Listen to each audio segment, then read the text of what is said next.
Did carnivore for 3 weeks, lost 13 pounds the first week. Very cool. Felt okay. Then after that, felt great. Wondering how long it would take for significant testosterone level increases. It's individual, but I regularly see, I test people first when they come in, try to get them on a carnivore diet, and then check them again sort of 6 to 8 weeks later. And typically I see a significant improvement in testosterone in that time. So, I'd say, give it 2 months and check your testosterone levels again and see how you go. It's very important how you take testosterone, and all your tests really, but testosterone is in particular. You need to take it first thing in the morning, because you get your hit of testosterone first thing in the morning, like when you wake up or just before you wake up, and then it spikes up and then it goes down, right? So if you test your testosterone in the afternoon or midday, it's going to be lower than if you had checked it that first thing in the morning. So check it first thing in the morning between 8 and 9 a.m., fasting from the night before 12 p.m., 9 p.m., and you only drink water after that. Only drink water in the morning. No coffee, tea, cigarettes, heroin, anything. No food either in the morning until after no medications either until after your blood test. And then no exercise, stress, or sexual activity for 48 hours before you take your blood test. All those things can affect how your testosterone levels come out and all your other blood tests come out. And if you're taking supplements like B vitamins that contain biotin. Biotin is a B vitamin that's in most multivitamins or B vitamin complexes. That can disrupt your hormonal panels as well. So you need to stop taking those for 3 days before you would do 3 to 5 days before you take your blood panel. So all those things matter. So yeah, just wait 2 months and then test your testosterone in that way, and you'll probably see an improvement. But you'll probably see an improvement after that as well. So just if you don't see a big jump right away, just wait another few months and see how you go as well. Lifting weights, sprinting, proper sleep, all will help as well.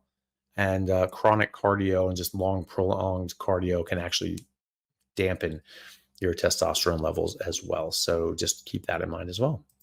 Hey everyone, really happy to announce a new sponsor for the show and for everybody down in Australia, Stockman Steaks, who are delivering high quality grass-fed and finished pasture-raised beef and other meats, flash frozen and vacuum sealed to your door, something that I've been enjoying a lot of myself recently as well. They also have a great range of specialty items such as high-fat keto mince and carnivore beef and organs mince with liver, kidneys, and beef heart as well. So use code Chaffee today for a free order of beef mince or another specialty gift along with your order at stockmansteaks.com.au, and I'll see you over there. Thanks, guys. Being carnivore 2 months, doctor took me off testosterone because of high red blood cells. My test is 174 and getting hot flashes. Fatigue, and should I get a new primary care physician? Yeah, that's a bit funny. Well, I'd wonder when they took you off. I mean, you really shouldn't just go straight off of it. You should have a weaning dose so your body can sort of get used to starting to produce this stuff again. When I have patients on carnivore, after 3 to 6 months, they're even earlier than that, but certainly 3 to 6 months, they can significantly improve their testosterone levels just on their own without going on any sort of testosterone. And so, it could very well be that your body can make a recovery. If you're very low and you're symptomatic, that's probably a bit inappropriate to take you off that quickly. It should have had sort of a weaning dose. It also depends on why you're on testosterone. Was there some sort of injury to your testicles that you're really not able to produce testosterone properly? Or was this just that you're having sort of lower levels associated with aging and wanted to sort of get up to more youthful levels? If it's the latter, then your body will probably recover. And I've seen people come off of testosterone and actually get higher levels of testosterone subsequently, like 6 months or so afterwards.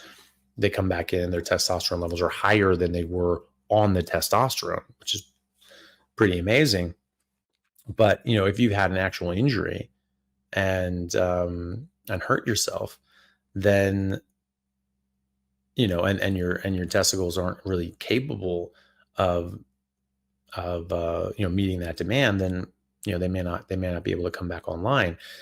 High red blood cells, I mean, how high? And if your testosterone levels are in the normal range, then it's probably not that causing the high red blood cells. So, you can always get a different blood test and check and see, like, okay, well, what are my red cells doing? Well, they're still up, even though my testosterone is down. So that's probably not it. It could be that you went carnivore and your B12 and folate and all these other sorts of things and iron started improving, and so your body just started making more blood cells, and that's normal for you. Or it could be something else going on, but it's not necessarily just testosterone, especially if you're in normal ranges and you weren't too high. I mean, what you do there is you just lower the dose. If it's too high, you don't just completely take somebody off of it and have their testosterone levels bottom out, especially in that shock to the system where you just stop it altogether and you smash to the ground. So I would,